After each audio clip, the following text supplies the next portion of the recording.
Your intro didn't play. Just played it. I don't know. That was weird. It didn't play. No, it's fine. We don't need it. But I was waiting for the music to come blaring in, and then I'm like, yeah, it's funny. It showed on my end. How weird is that? yeah, I didn't see it at all, nor hear weird. it. But we were live for like 8 seconds without anything being said. So yeah, we were talking about the camp experience and the social promotion, myfootballcamps.com/D1. I think we got myfootballcamps.com/transfer. /transfer. Yep. I'll put it up. Yep. Yeah. So, the camp, you were asking me what it was like to be at a camp for the first time in a while. So I was at camps since, I don't know, the early 2000s. Then we did, I started my own camp business.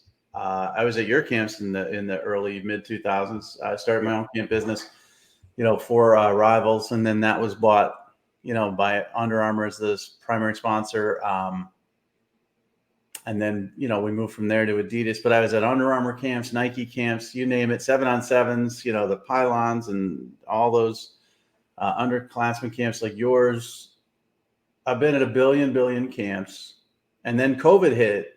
We had our first couple camps, the COVID year in 2020, where I was at those. And then COVID shut us down immediately. In March, we stopped. 10 of our camps, including the 5-Star Challenge, were all canceled. 2021, we had a limited camp schedule, but I had already sort of moved over into college football and the portal at that time, but was still doing recruiting stuff, but I wasn't going to camps. But I went to the 5-Star Challenge. I think we did it in 2021, and that was kind of the last one. So I haven't been at camp in a while. It was no different. The biggest thing that I had to do was sort of change the way I thought about the camps, because I'm so used to going to the camps where, the 2019, I think it was the 2019 5-Star Challenge. The last 7-on-7 game came down to Trevor Lawrence versus Justin Fields, and you're at that level of evaluation where you're looking at those kids and they're both 5 stars and they're number 1 and 2 player in the country. And you're picking apart what they need to work on from a college to an NFL level, and then you go to a development camp like we had this past weekend, where there's younger kids or there's 2024 kids that, are under the radar, and it's completely different. And I kept initially thinking about, footwork versus, doing the wide receiver drills. And I'm looking at their footwork versus like Jamar Chase and Stephon Diggs.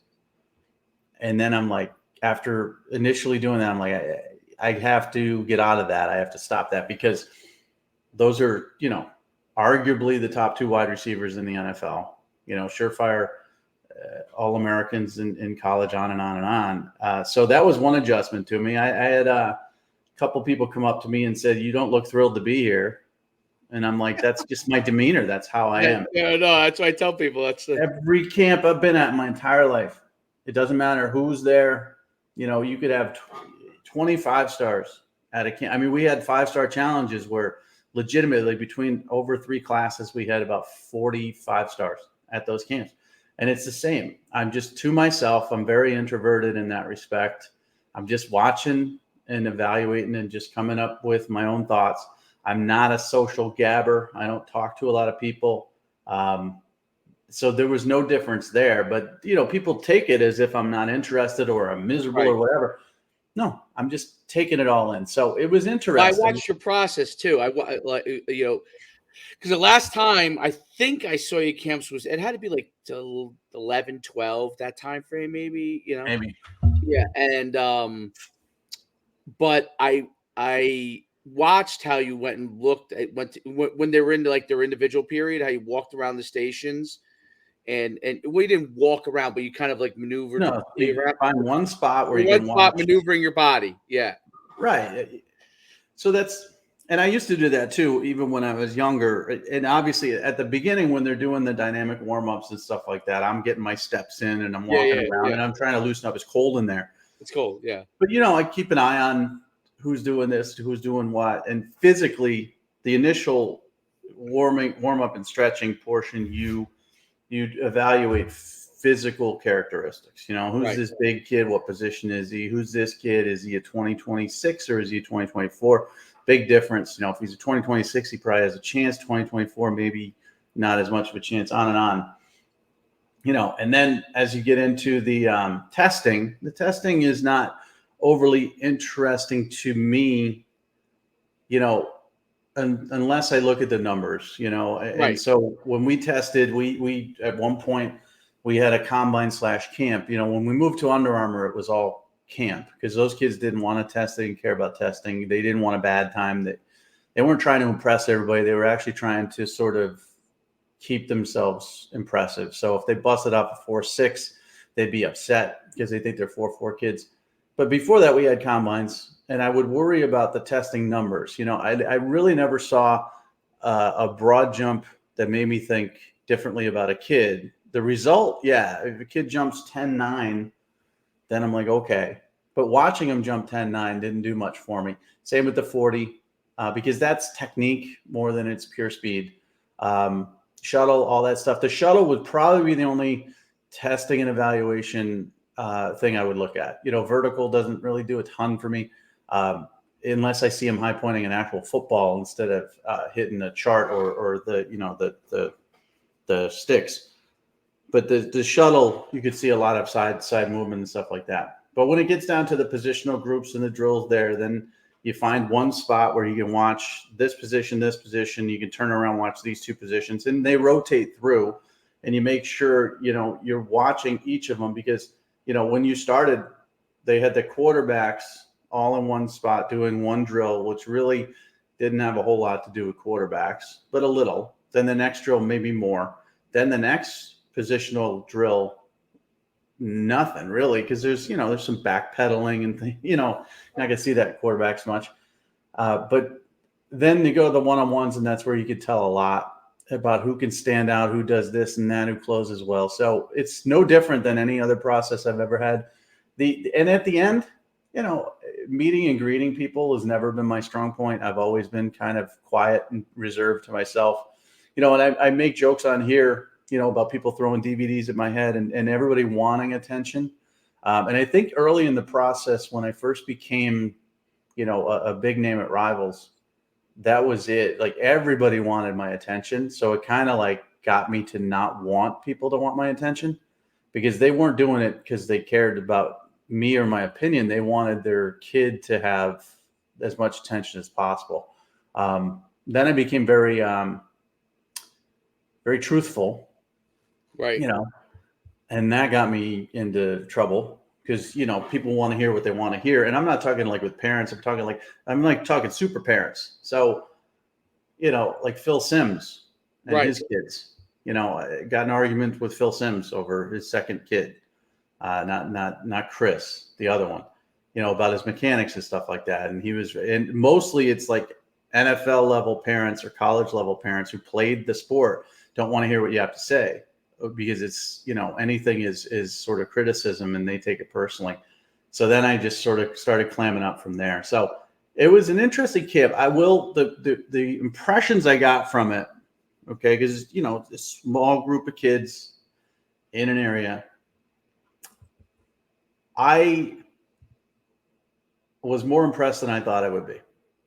And I'm not saying that, every kid there is a Division I football player. There are probably like a handful of kids that have a chance at FBS. Most of the kids are, Division II FCS level. And most of the kids I'm talking about are younger. So they have that chance. A 2027 quarterback, you can't eliminate as much as you can a 2024 quarterback because that 2024's got 1 year left. And he's got these limitations and there's not going to iron out. Whereas a 7th or 8th grader, he's got time to grow, get stronger. I was more impressed than I expected.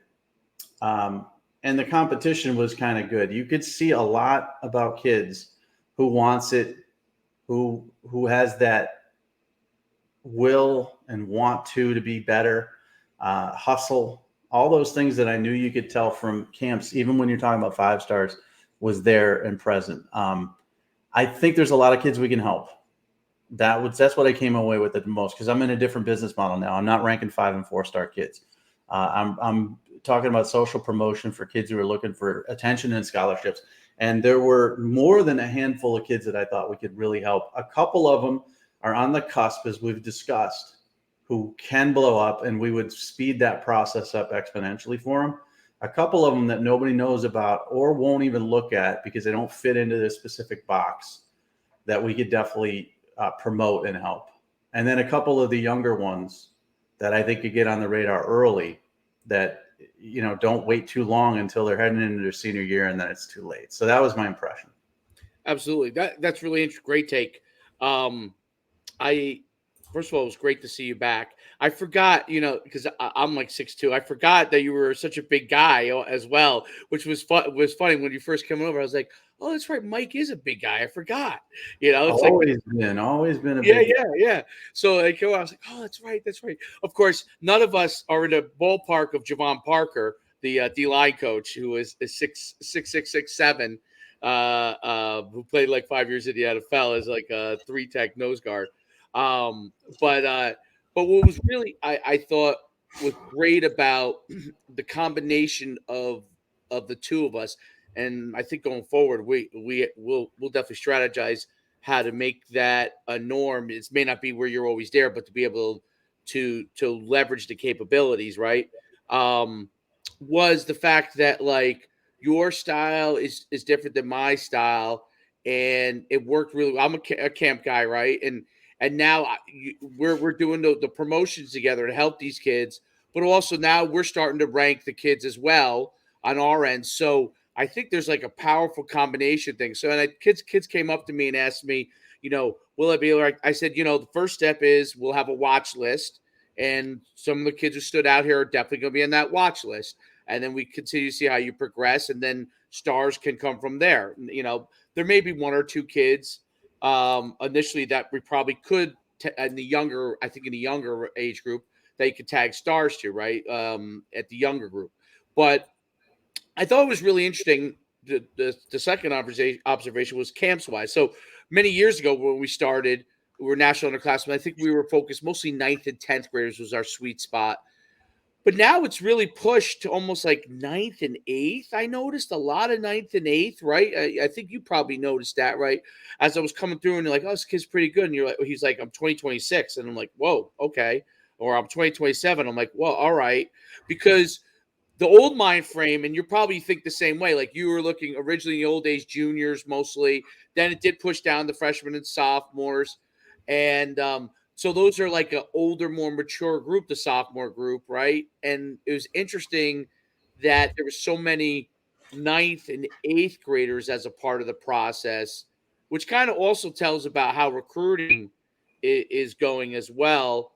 I thought that was really interesting, and a lot of really good talent at that level as well, and pretty polished. Not polished like a 2024 would be, but much more polished than I would say 10 years ago in the 9th and 8th grade. I remember 9th and 8th graders used to be really, you would see raw athleticism, but you wouldn't see good route running, let's say. It might be their first time running their route in the camp. I saw a little bit more polishedness in younger kids than I think I've seen before. But it was very, very, very interesting. I mean, some of the kids that really, stood out. I mean, obviously that 4.4 stood out, and then he was good in everything else as well. And that guy was a 2024. But the player from Lacey as well, the 8th grader. Actually, the two 8th graders that stood out to me was the quarterback from Delaware. Let's see, let me make sure I have the name right because I have it in front of me. The quarterback from Delaware was. I did have it in front of me, I thought. And his mother, by the way, wrote a fantastic email about all those kids that came down from Delaware. It was very interesting. She wrote a great email. I would read it verbatim, but it was actually such a great long email. She said the kids could not stop talking about it on the way back, and I think that's a good thing about the camp opportunity is to be able to go out and compete. And I'm trying to find it. It's funny, I have every card in front of me except I'm not seeing where they wrote QB on it, because I know I have it in front of me. Oh, maybe I put it over here. I'll have to find that. But it was really those two 8th graders really stood out stood out to me as being like huge difference makers. It was interesting to see a 6'2" running back. By the way, I found out last night that he scored 30 touchdowns in eighth grade last year, which is mind blowing for an eighth grader. I'm just trying to like pull the quarterback's name. I'll find it in a second. But the receiver running back was Joey Davis from Lacey, and 30 touchdowns in eighth grade. Now, obviously, that's like AYF competition and down it. But to me, I was like, wow, this kid. He may be a running back in high school, maybe a DB in high school. He could be an outside linebacker down the line, Right. safety. Could end up being a receiver. He's so big to start out from the get go. I think that was interesting to see. That something that I wasn't used to seeing in a long while. An eighth grader or the seventh grade lineman, Kern. He come over, took a picture next to me, and he was much taller than me. Yeah, me too. Yeah. Yeah.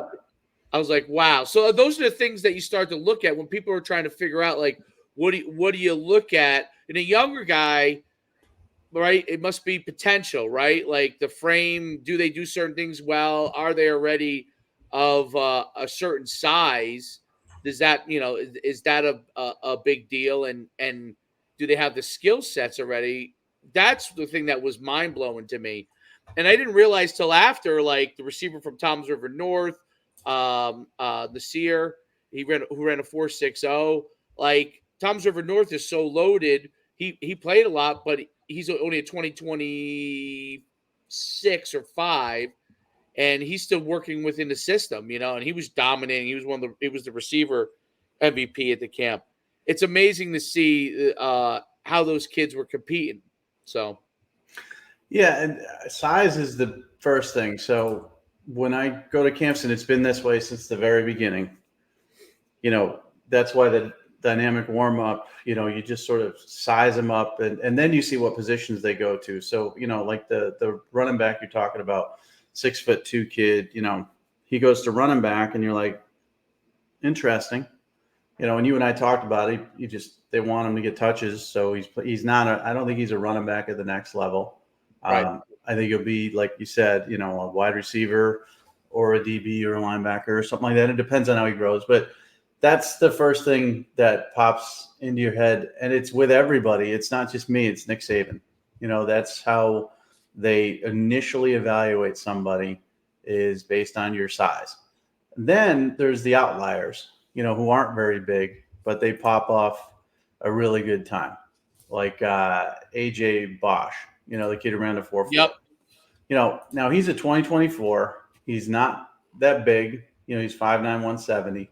But that time gets your attention, so that's why the testing part is important, because I don't think, you would see him in one-on-ones, obviously very fast, but to run a 4.4 on that type of surface, when everybody else is running in a 4.6 range, that stands out. Then you look at him, you're like, okay, well, you got to overcome the size. What position is he going to play?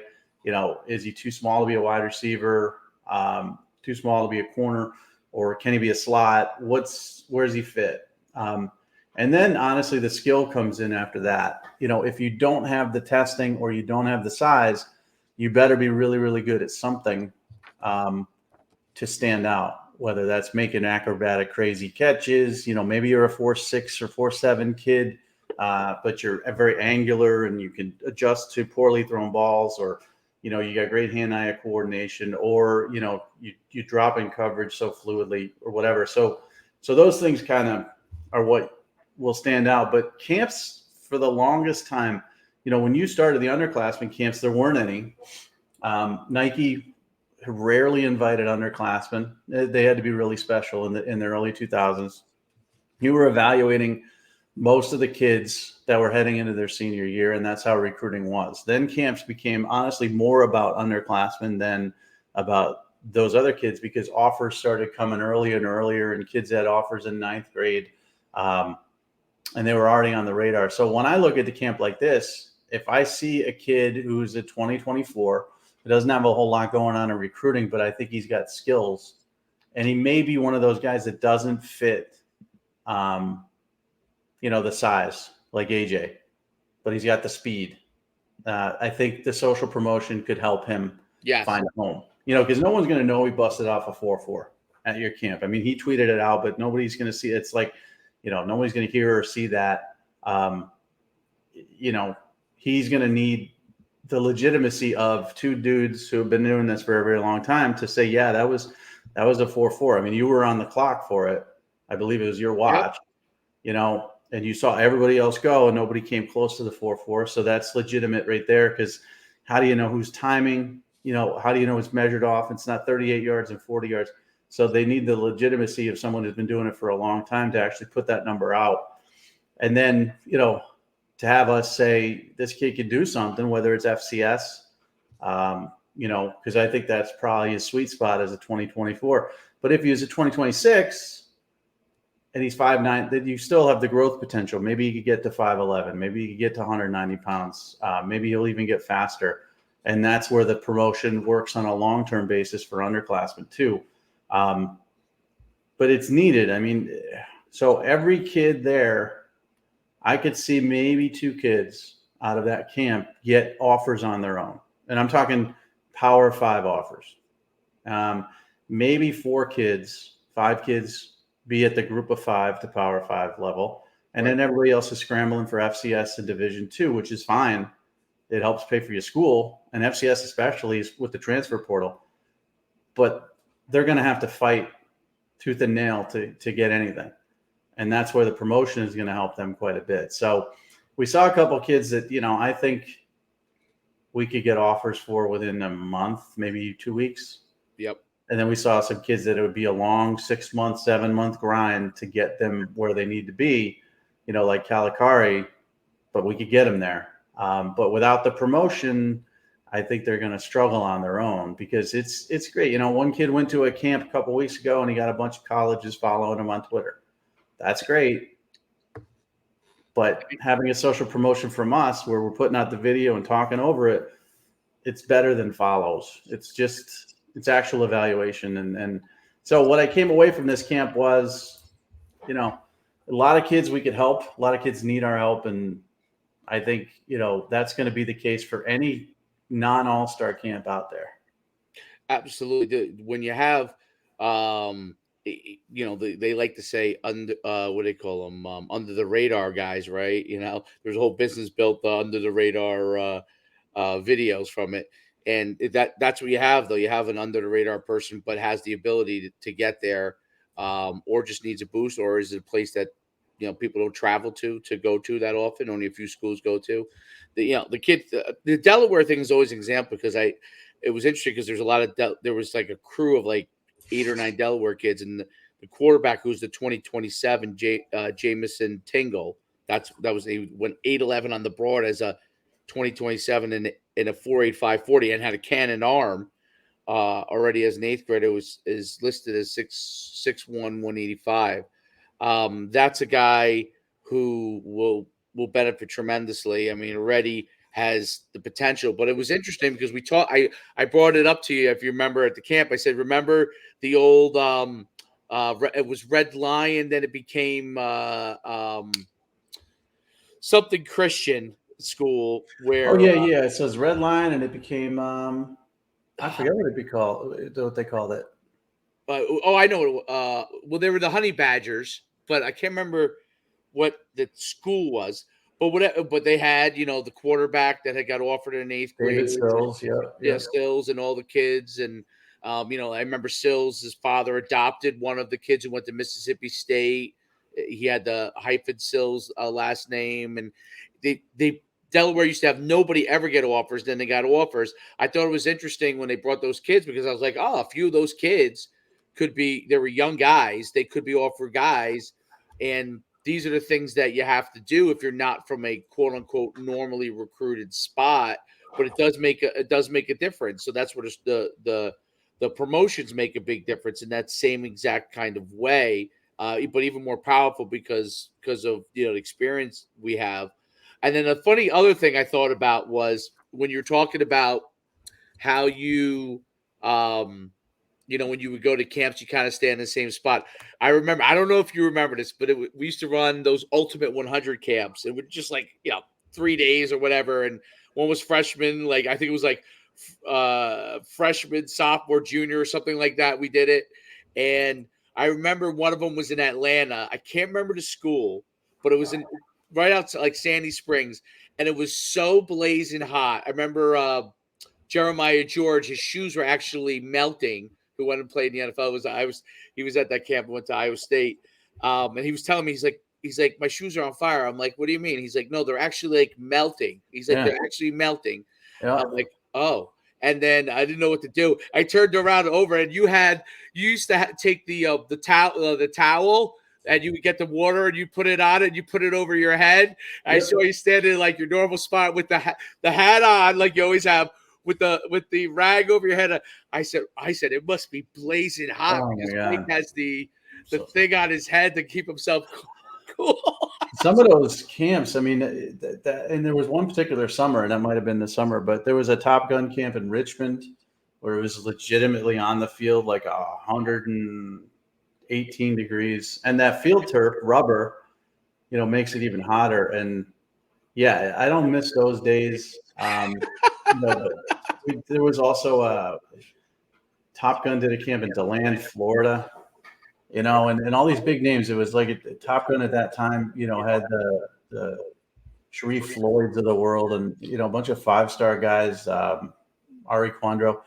It was just blazingly hot. So this was cold, in that indoor facility. It's still not heated that well. Much better than hot. But, that's another thing, too, is you could tell, your kid comes to you and says his feet are on fire, you could tell the kids that didn't want it then too. And you have to make the best of whatever situation it is, whether it's in an indoor facility where the field turf is loose and you're not going to run the best time, or if you're outside and it's hot as hell and, you got to keep pushing through it. And that comes out. So anybody going to camps, that's another thing we're evaluating. Is your competition level and your want to be competitive, because there's always those guys that you jump the line or take extra reps, and there's always those guys that are a little meek and sit back and let people steal reps from them, and that's what colleges are looking for too. So, the camp process is evaluation from the second you arrive to the interview process and everything in between. So you got to be on your best. I don't know why I'm acting now. Let me mute you and unmute. Yeah, try that again. Is that all right? Yeah, are you? Yeah. Did you change something? I didn't change any. I would muted myself briefly, but maybe I have a different audio. Yeah. Well, anyways, doesn't matter. So, anyways, you got to be wary of that, because they're going to evaluate you. Now I'm not echoing, so this is good. They're going to evaluate you at every level. No matter what level it is. And like I said, it's not always the most talented kids that get scholarships. Sometimes it's the kids that work harder than everybody else. Sometimes I was having a discussion. I met with, Mark Pashonik, who works, has worked with me for 20 years and used to work with you way back in the beginning of your camps and stuff. And I had lunch with him, and then John Schmid, the All-American game, personnel manager, part of the selection committee for the last 20-something years. And we were talking about the NFL, and we were talking about sometimes we see names pop up of kids that we knew were good but not great, but they're 8-year NFL veterans now. Trenton Irwin is a great example. Now, Trenton Irwin is a wide receiver for the Cincinnati Bengals. He's their number 4 wide receiver. He was a 5-star out of high school to us. We're the only ones who had him 5 stars. He went to Stanford, had a very average career, but he's now in the NFL, and he's established in the NFL, and he's an NFL veteran and number 4 wide receiver on a team that is in Super Bowl contention. And the thought process that we had was Trenton Irwin was always good. He was a great 7-on-7 player. We had him as a 5-star talent, but that isn't why he's in the NFL. His career wasn't great at Stanford. He has limitations. There's other players that are bigger, stronger, faster than him, but he's also less of a problem, and he's got a better work ethic. So if you're an NFL team and a college team to some extent as well, you want a guy that's not going to give you any problems. Guys are going to be yes or no, sir. Always do what you want them to do. Work hard. You're not going to have to babysit them. If you're that guy, so I saw some kids on Saturday that are probably slightly less talented than some 3-star kids that will get offers. But if they can differentiate themselves as harder workers, as guys that aren't going to give them any problem, and they might have to do this at the FCS level and transfer, they're going to have a better shot. It's not always the most talent that is going to get you where you need to be. It's everything. Character, grades. You made a grade speech, work ethic, all of that stuff is equally important. So, I'm used to going to camps with 200 kids, and about 180 of them are FBS level, prospects, depending on what grade they're in. But out of the, 90% of the camp or 80% of the camp is that. This was not that, but I also saw a bunch of kids that could be, FBS level football players, but they're not going to be unless they get, you just put a Bill's number? Bill just commented, so I put it in there. All right. So they're not going to be without help. I mean, I'm sorry, and listen, the initial, you and I talked about a lot of different reasons why there are people signing up, but people not signing up. I reach out to a couple of people after the camp, they say they're interested. They'll think about it, blah, blah, blah. It always comes down to trust and investment. You have to invest the money to get the reward. And it's trust.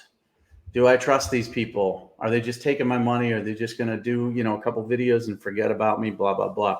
And I can't overcome trust or money for anybody. But if you trust in us and you have the finances to help make your kid's dream come true, then I think it's worth it. And one other example, we just had Josiah Oxidine as a quarterback. Yep. It was in our program. And I never thought he needed our program. And I'm always honest with people about that. I mean, I thought it would help him because this is the difference. So you get guys who need our program badly to get one offer. And then the one offer brings 2, and then 2 brings 4. You need guys who need our program to get attention.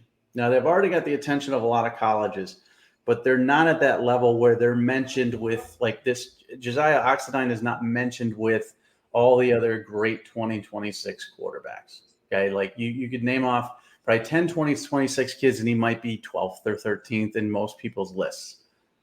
But this process can help you get offers that will put you in there. And if you don't think rankings are based on offers a lot of times, then you're fooling yourself. So he just got an offer from Tennessee just yesterday. And I'm not going to claim our program did it for him. I'm not going to claim that Josh Heupel looked at our feeds and said, wow, I got to offer this kid. I'll claim it. But I can tell you this, it didn't hurt. I'll claim it. It did not hurt. So now he's got Tennessee. Now watch what happens. He's going to get a couple others. And so let's say we did have any small role in here. Let's say Josh Heupel, who's a quarterback at Oklahoma and UCF head coach in Tennessee. Maybe let's say he's a quiet, fan of one of ours.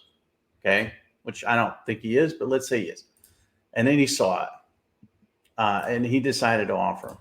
Now this kid's going to get a bunch of other offers because of that simple offer. And he's going to get those offers, and it's going to give him a better opportunity to pick and choose exactly what school he wants to go to. And it puts him in a situation where he didn't need this. He's going to get his college paid for. But now he's got an offer from a school that's big enough. The word acceleration, right? The word acceleration is the word I use. It begins to accelerate your process. There are guys that are going to get offers eventually at some point. If you're looking to accelerate it, if you're that guy like a Meese and Oxidine and Jaffe, and they utilize that program in a different way than the kids than Hartman did, right? So those guys are utilizing it because they are really good, known at least somewhat, and now they accelerate their process. That's, I think, the big key. The Hartmans of the world and Cruvers, right? Cruver to Florida Atlantic, Hartman to Oregon State, Calipari to Dayton, to Dayton, right? Enlow to North Carolina A&T were very good players, but we're not out there yet, right? So this helped to get them out there. They may have had one or two flaws that held them back from getting those initial offers in that first, when everyone went through the process on those guys, right? Well, now we're able to show how they progressed. They were late stage guys with us, right? Showed how they progressed, and now they end up getting offers, getting an opportunity. Look, I watched Hartman. Did you see the video of Hartman pin the guy in the district championship? Like, Yep. it also validates to me and you, I think, hey man, we were right in saying that this kid had the ability to be a Division I player, because look at him pinning and winning the districts, now going on the states. Like, he's a big guy, a big bear of a man who can move and is strong in hand-to-hand combat. And those things are very valuable as you go to collegiate level. When you have a program like what we have, we're able to really look and assess that and say, "Yee, this is a guy." Like, I remember you saying, "Hey, he's a wrestler." You said it to me, like, this guy's a wrestler. Like, and he's not just a wrestler like who goes out there and wrestles. He's a good wrestler. And now he's obviously, in his last year of wrestling, really taken to it. He probably knows this is his last year of probably wrestling, right? Takes to it. He probably could wrestle in college, is my guess. Guy pinning people in the district, going on the state at that size. So that tells me that those are the guys down the line. You look up, and all of a sudden they're a 3-year starting center, at Oregon State or something like that, because they have that hand-to-hand combat, the good enough footwork, and the brightness to play the line and be able to do everything, right? And that's what the program. There's different types of players. There's the guys who need the acceleration. There are the guys that need to get out there, like aren't even out there. There are the young guys that are early stage in the program and want to really boost their process, get them, Marshallicks of the world, right? Who he was there. He did an excellent job he was in the showcase portion. And so there's different stages. So what I think I found, and I think you agree with this, we're able to kind of figure out where each person is in their process and tailor that so the guys who end up looking at it from a college standpoint see that they're in that part of the process and can evaluate them as is there, which I think is powerful. That comes from experience to me, at least the way I look at it is our experience, the many years of seeing so many different guys, right? You kind of have that experience to know what stage you're in, and you can help evaluate from that process.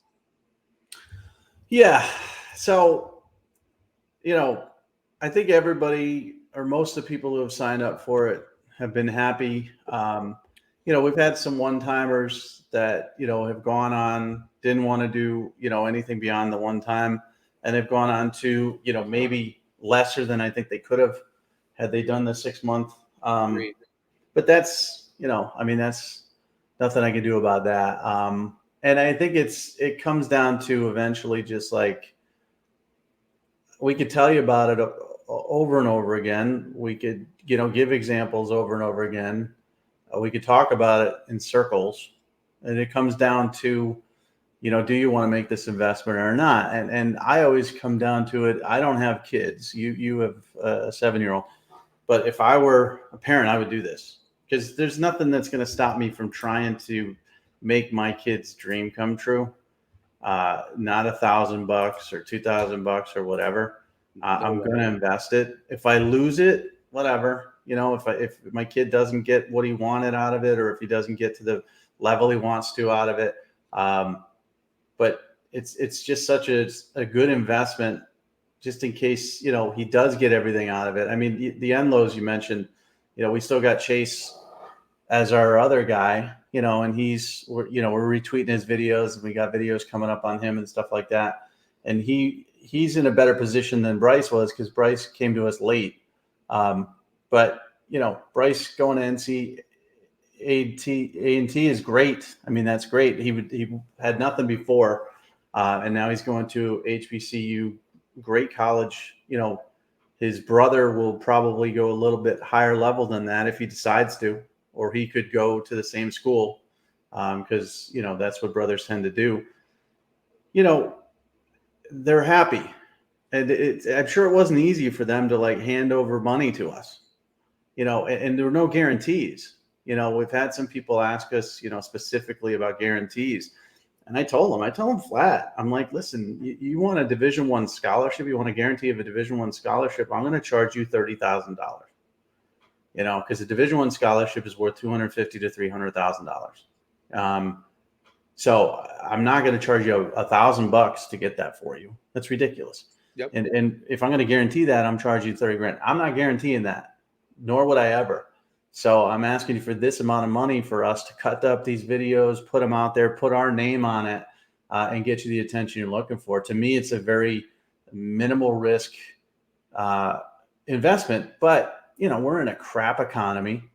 Money's tight for everybody. I get that too. We don't go overboard in the sales process. We don't come on, do it. I think the more you do that, then the more you have to deliver.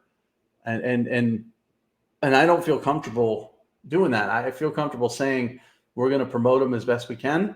People are going to notice. If they like them, they like them. If they don't, they don't. And then that's it. But the more you try to sell, the more I think, you have to deliver. And I don't want to be in the promising business. So do it or don't. I think, there's a couple kids that I'm, going to talk to their parents, after this weekend, and we're going to have a couple brief conversations about it. And then I'm going to come down to say, well, if you don't do it, I wish you the best luck in your journey. I hope the kid ends up at Alabama, or wherever he wants to be. If you do it, then you're a client, you're on board. Let's do this together and let's figure this out. And so with that comes little emails. I just got an email from the Greenlee kid's dad. It takes me 2 seconds to respond, and I will. So Hill Greenlee's this 2024 offensive tackle in Dallas, big kid, 6'7", 290. He just got invited to a camp. He's asking me whether he should go or not. I'll answer that question honestly, and it take me 2 seconds. But as part of this process of promoting him, I have no problem giving you that advice, especially if it comes in he asked me maybe a question a week. That's part of it too. We end up doing almost 8 to 10 promos for a 6-time kid. We just always end up doing more. I don't have a problem with that either, but it comes down to a decision. Either you're in or out. And I'm not going to be that guy. I mean, you saw me this weekend. I'm just the same guy I've always been. People, are like, is he arrogant? Is he a jerk? No, I'm just kind of introverted.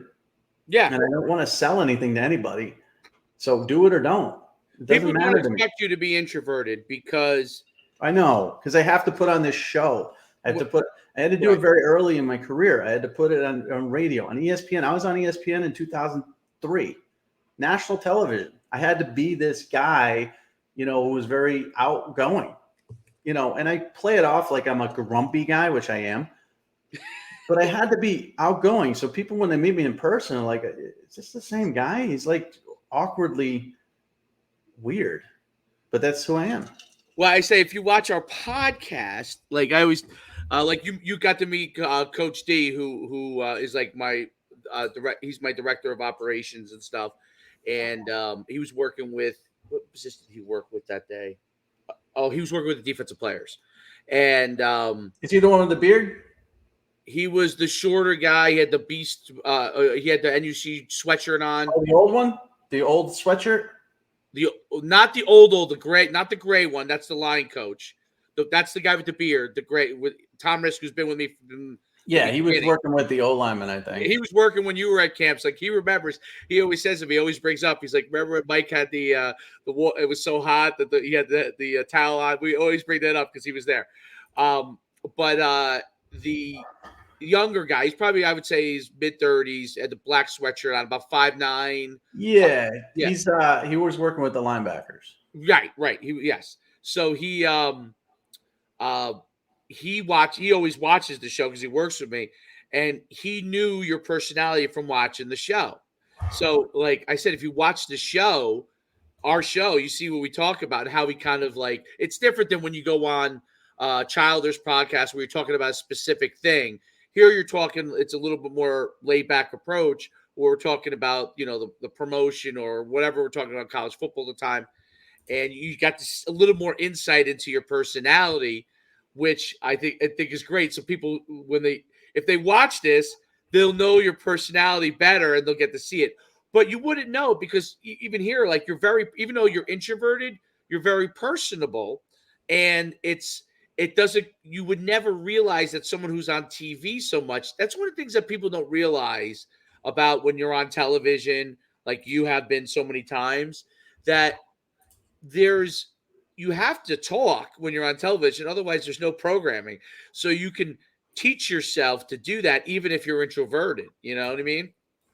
Yeah, and I go back and forth whether I'm introverted or extroverted because I don't know what I am, but I do know that I'm uncomfortable around people who look up to me in any way, shape, or form. So, whether that's a parent, looking at me as an expert, or when you were introduced to me and I was against the wall and I'm on my phone and I heard you say stuff and I just didn't want to look up. I'm very uncomfortable with that. Any sort of accolades, like that guy you mentioned coming up to me, the legend, and I'm like, it makes me feel weird. But I'm also, it takes me a long time to get comfortable with people too. I met on the way home. I met Brian Toll. Remember Brian Toll? Yeah, of course. So I met him for breakfast. He was a kid that I covered, and he was a 2003 prospect, 5-star kid. Don Bosco. His dad was the coach at Don Bosco. He went off to BC. He got a couple unfortunate injuries, so he never made it in the NFL. But we became really good friends, and I'm 16 years older than him. But we became good friends through the process. And I met him for breakfast in Franklin Lakes on the way home. And I was uncomfortable for like the first 10 minutes. I hadn't seen him in like maybe 10 years. And I was uncomfortable, like almost like a shyness. Like, I don't know what to talk to this dude about. I mean, I wanted to see him. I'm the one who reached out to him and said I would be, in the area. And then after like 10 minutes, like everything started coming back. We started talking about old stories about his dad and, his dad coaching the East squad at the Army Bowl and how everybody wanted to quit after the first day because this is an all-star game and you're not supposed to practice hard. And he was having them do Oklahoma drills and full tackle, and his dad yelling at Brian and his older brothers at the dinner table and all this stuff. And I got into a sort of a rhythm again, but it took me a little while. At first I was kind of like, and that's because Brian always kind of looked up to me too, because I was the guy ranking him and I'm older than him. I just feel very uncomfortable in that role. So I don't even like any sort of accolades from anybody in person.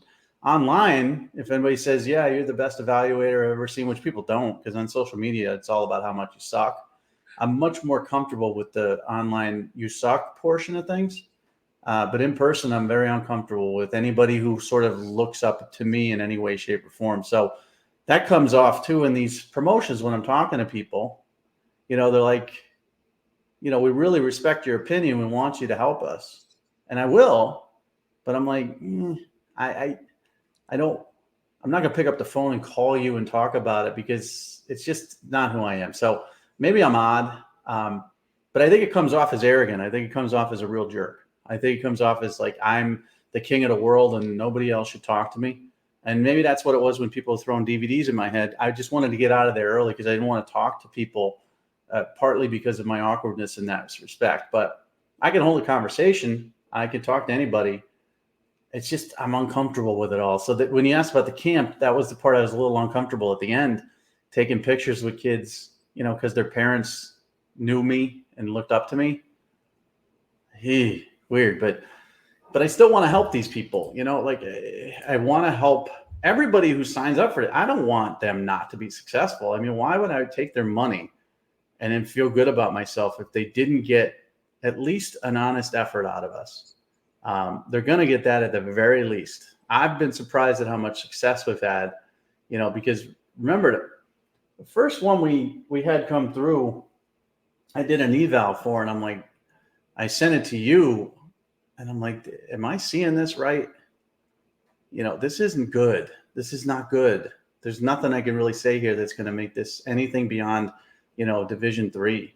And you're like, no, you're seeing it right. And I thought that was going to be how it always was. And then we got our next few, and I'm like, these kids are actually not bad. And I'm telling you, you put, Ben Hartman's film out there and say he's got 4 Power 5 offers from, smaller schools. Rutgers, Maryland, Pitt, Northwestern. Nobody's going to know the difference. And he's not the best offensive lineman, but he's good enough to pass that way. Nobody just knows about him. So if we were to do that, like take a kid like this AJ Bosch kid who ran a 4.4 or 5.9, if we put out, social promotion, he just got offered by Rutgers and UConn, nobody would question it because he's good enough. Yep. It's just nobody knows about him. And that's unfortunately part of this process where you need that validation from offers to get other people interested in you.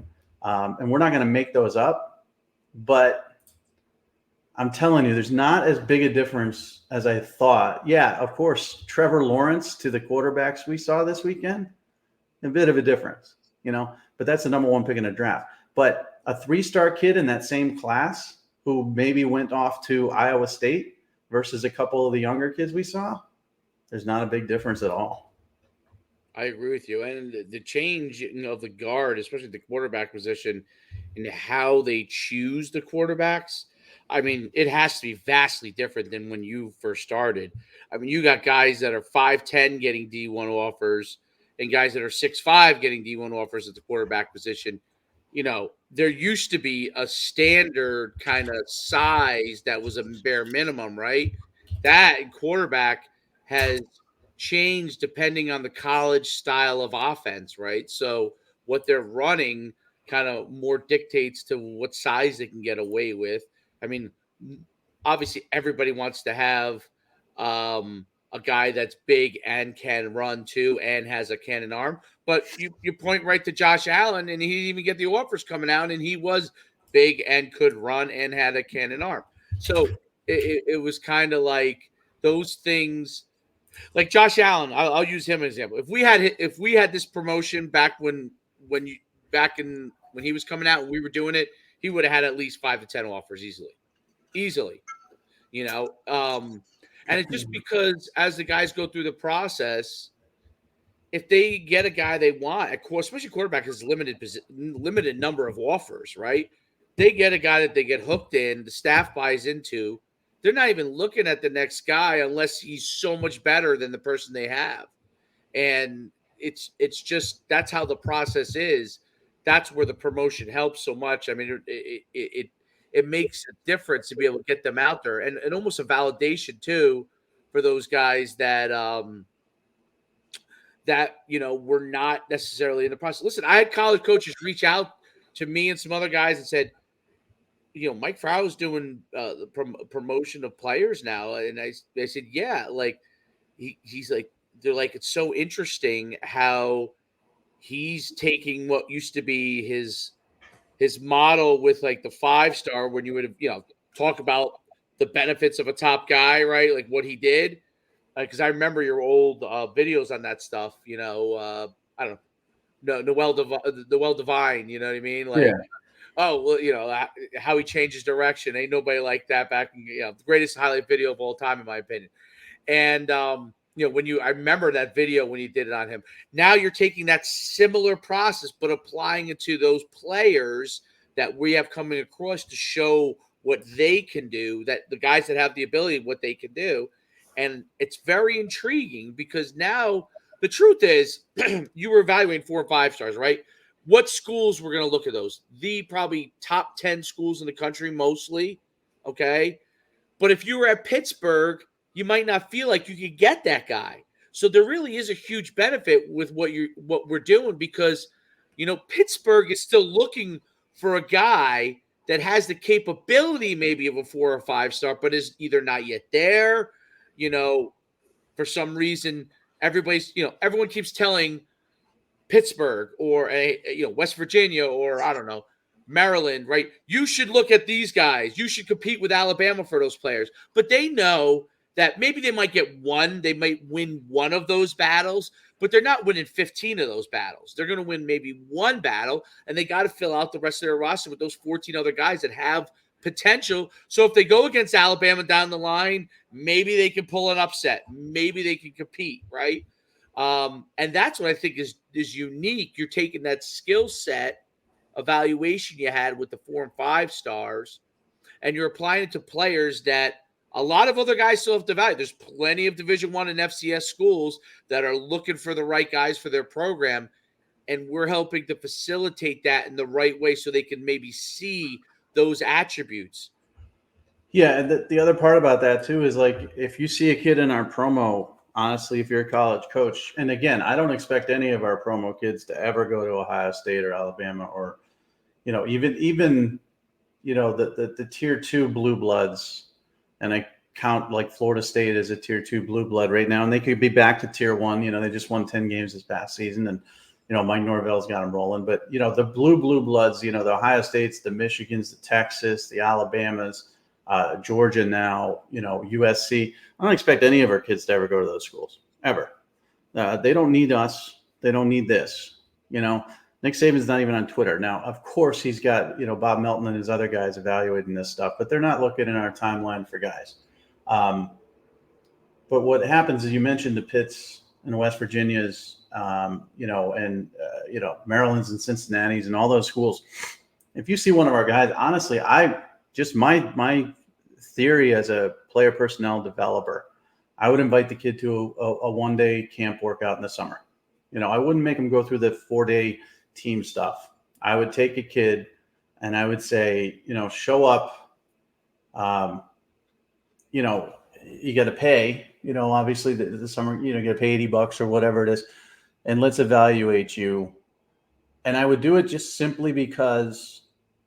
What if I'm missing something? You mentioned Josh Allen. Okay, Josh Allen, grew up west of Fresno, and he grew up a Fresno State fan. And Tim DeRuyter was the head coach there at the time, and they begged for a Fresno State offer. Like he was a 6'3", like 185-pound kid in high school. Didn't go to many 7-on-7s at all. He was a baseball player, basketball player, a lot of conflict of interest when it comes to his time, and he didn't go to 7-on-7 or individual camps.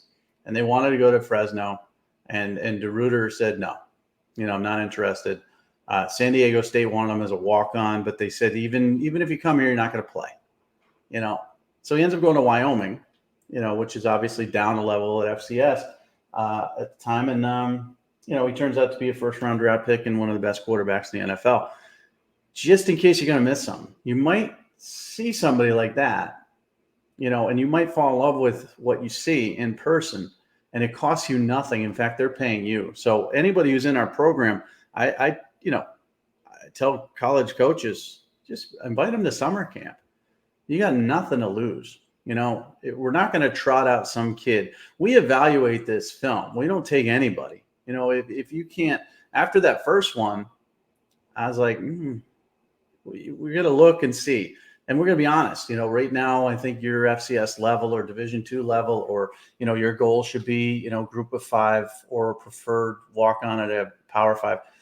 We're going to evaluate them. We're not going to promote anybody who's just horrible. Right. Because then the coach might actually invite him to summer camp. He might be awful.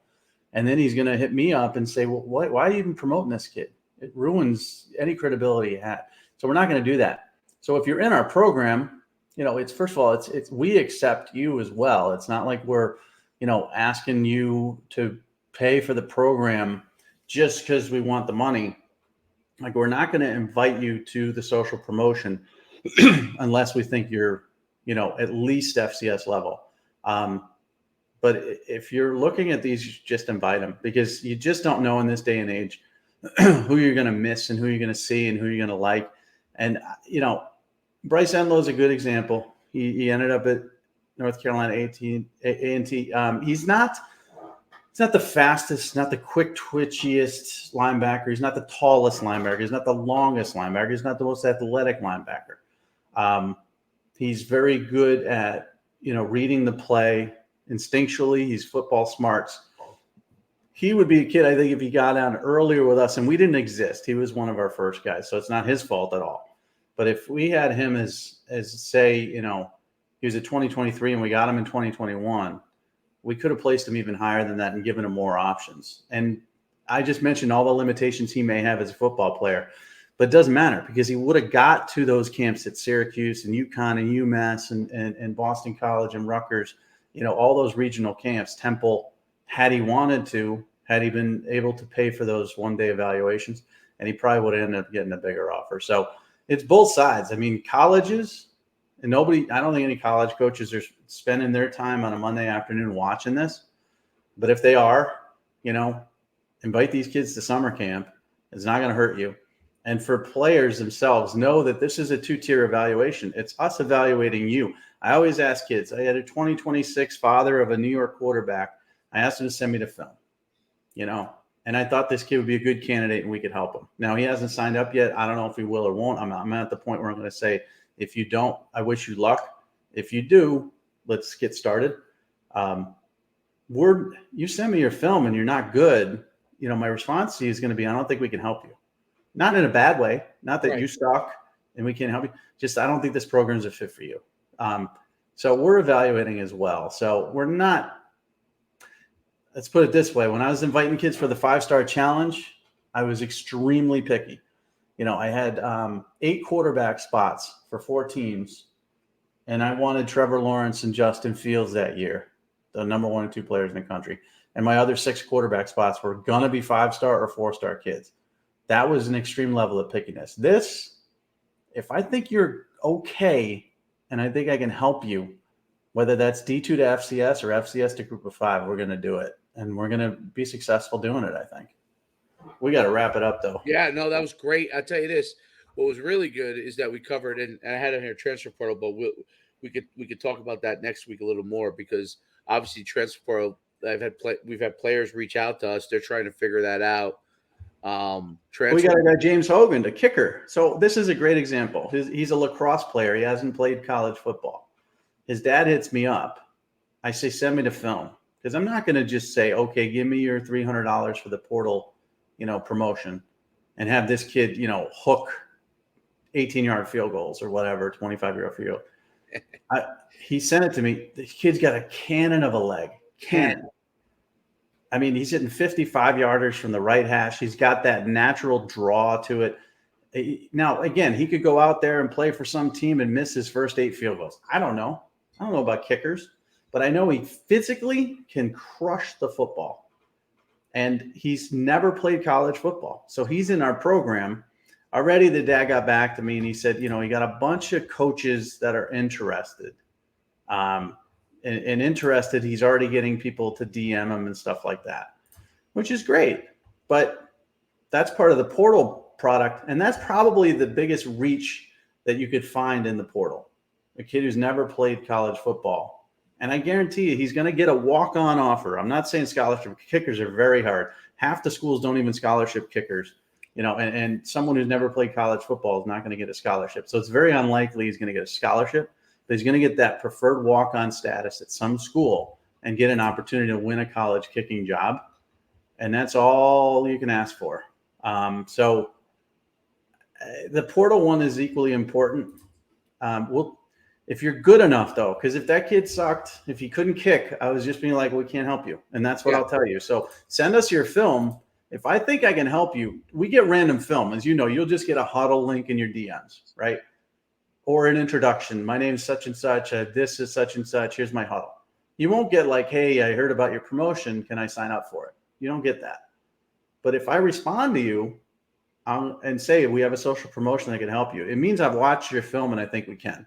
And if I do that, I think it's smart to just jump on board and let us help you. There's no better way to close than that. Fantastic. Go to myfootballcamps.com/D1 if you want for the social promotion with me and Mike. Myfootballcamps.com/transfer for transfer athletes, because that's going to be ramping up as we get towards April. And then obviously if you want to go showcase their camps, you go to myfootballcamps.com or NUCsports.com. And all the social promotion stuff's on those basic sites anyway. Mike is at MikeFarrellSports.com. Make sure you can always DM us your film, like Mike just talked about. It'd be great if you put in there interested in the social promotion, because we get a lot of links, and what Mike hit on there is a really important thing. We get so many links to come in, it can be a little overwhelming. So if you put that in there, we can take a look at your film a little faster. I think you agree with that. That will help us look at the film a little faster, because we already know that there's an interest. You're not just sending us a link with a hope and a prayer. There's an interest in something there. So until next time, anything else you want to say, Mike? No, I think that's a good point because right now I just looked at my DMs, and these are the I accept all DMs. My DMs are open, so to speak. So if I follow you, then you can DM me and you go into it. But the unsolicited DMs, I've got 45, and they're all film links. And I'm going to look at each one of them. But if you say, "Listen, I heard you have a promotion. Can you look at my film? I'm interested in it." You're going to go to the top of the list over someone just randomly sending me their film and asking me for evaluation. So that's a good point. No doubt about it. What's amazing is and we'll sign off with there's actually like pro football going on right now with XFL, and then I guess maybe I can't get into it. I just I don't know. No, I can't. USFL, I used to love when the USFL was competing with Oh yeah, the NFL back in the day. Herschel Walker and Doug Flutie on the New Jersey Generals and Mike Rozier and the big name guys going there. I used to love it, and they've kept the tradition of those USFL teams and jerseys and stuff like that. I watch it now though; it's unwatchable. I can't watch it. They're just not. It's just not XFL. I mean, that's how good the NFL is and how good college football are. They're two really good products that are just so head and shoulders above everything else that even me, who's dying for football right now, it's late February, worst time of the year for football fans. I can't watch it. It's unwatchable. it's unwatchable. The NFL needs a D League thing, some sort of D League thing, where I'm not saying it has to be NFL branded, but somewhere it could be the USFL, but co-signed by the NFL, because I think that would be a better process to take these guys who got cut, who are on the verge, were practice squad guys, and say, hey, listen, you were a practice squad guy. We need you to go develop now for 3 months. You know what I mean? Like they do with the D League. I think the NBA has that part pretty good. I know this old OT elite thing is trying to nip at the buds of that D League with the. I don't know if you've seen that, but they're doing that also with 7-on-7 OT sevens overtime. I don't know if you heard of Overtime Sports. Mm-mm. Oh, I've heard of overtime. Yeah. Yep. Yeah, they do this OT elite where it's like we'll talk about next. I'll bring it up next week, but like 15 to I think it's like 15 to 19, like a mini pro basketball league, and they have their own arenas. You probably could Google it real quick and find it. But they did it also with 7-on-7 last year, briefly with like the South Florida Express. Maybe Boom went, and and they're trying to include more because we may put our club in it. It's just that it's in July, and a lot of kids are back in their high school teams, so it's not as easy to get them out there. But as that becomes bigger, they're trying to tap that like group of kids that are going to probably be NIL guys, is my guess. NIL guys or potential pros, but it's interesting because that's almost like a I wouldn't call it a D league. I would call it like a not double D, because double Ds are nice. I would call it like maybe like a sub D league type of thing. But it's interesting how they're trying to dip into that market. But I think the NFL needs like in order for something in the spring to work, it would have to be like an NFL D League, and it can't be NFL Europe because no one's going to watch that if that failed already. Like they keep going back to some of the things that have failed already, and I'm like, why do we keep redoing the failure things? Let's like figure out something that ties into the NFL, even if it's just sub hosted by the NFL, meaning it's its own entity, but NFL's co-signed on it. I think that it would be a better product as a whole. I hate Yeah. the WNBA, but the WNBA having the NBA behind it gives it a chance. You know what I mean? If the WNBA was just like, I don't know, the WBA, Women's Basketball League, with no affiliation to the NBA, it would last a month. But that affiliation has been able to keep funds in it, so they have a high level of competition. Even though I like girls college basketball because I'm a UConn guy, of course. I like girls college basketball at the highest level is enjoyable to watch. I don't really watch WNBA, but I see how the product that the way they do that is a good tie, and the NFL could use stuff like that, I think. Yeah, it would help certainly, but again, I don't think that's ever going to happen because No, I agree. you're not going to put good players like the NBA is a rookie league and all that. So you're not going to put players at risk because there's much more chance of injury, having them play in the spring or summer. So we'll just have to muddle through this awful football, and I guess just focus on spring football, which is coming. So and the draft, we got the combine this weekend, Yes. starting this weekend, so I'll focus on that. But yeah, I'm not gonna watch this other stuff. So all right, let's get out of here. Yeah, let's get out of here. We'll see you next week. Thanks, Mike. I'll talk to you soon. All right, see you.